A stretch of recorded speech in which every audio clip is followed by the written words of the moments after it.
आता बघूयात टॉप 9 महत्त्वाच्या बातम्या। जळगावच्या सराफा बाजारात सोन्याच्या दरात 1100 रुपयांची वाढ, तर चांदीच्या दरातही 24 तासात 3000 रुपयांची वाढ। आता सोन्याचे दर जीएसटी सह 1,27,000 रुपयांवर, तर चांदी जीएसटी सह 1,74,000 रुपयांवर। आशिष शेलारांच्या जनता दरबार कार्यक्रमाच्या हॉलबाहेर गोंधळ, जनता दरबारासाठी नागरिकांची मोठी गर्दी, तर 4 ते 5 तास बसून सुद्धा नंबर येत नसल्यामुळे नागरिक संतप्त। पिंपरी चिंचवडमध्ये भरधाव दुचाकीची कारला भीषण धडक, सुदैवाने हेल्मेट असल्यामुळे दुचाकी चालक किरकोळ जखमी, अपघाताचा थरार सीसीटीव्हीत कैद।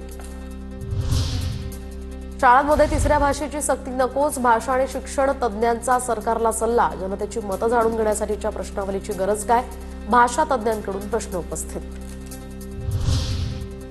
5 पर्यंत पटसंख्या असलेल्या शाळा बंद होणार नाहीत, शाळा बंद करण्याचा आदेश अधिकाऱ्यांनी मागे घेतला। अनिल अंबानींचे सीएफओ अशोक कुमार पाल यांना ईडीकडून अटक, तर मनी लॉन्ड्रिंग प्रकरणामध्ये ईडीची ही कारवाई।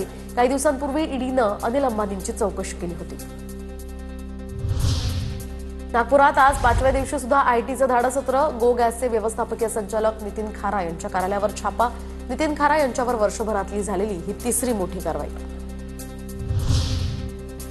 पुण्यातील भिडे पुलावरून वाहतूक पुन्हा सुरू, दिवाळीच्या खरेदीसाठी आता बाहेर पडणाऱ्या पुणेकरांना यामुळे दिलासा। मेट्रो प्रकल्पाचं काम सुरू असल्यामुळे काही दिवस पूल वाहतुकीसाठी बंद होता।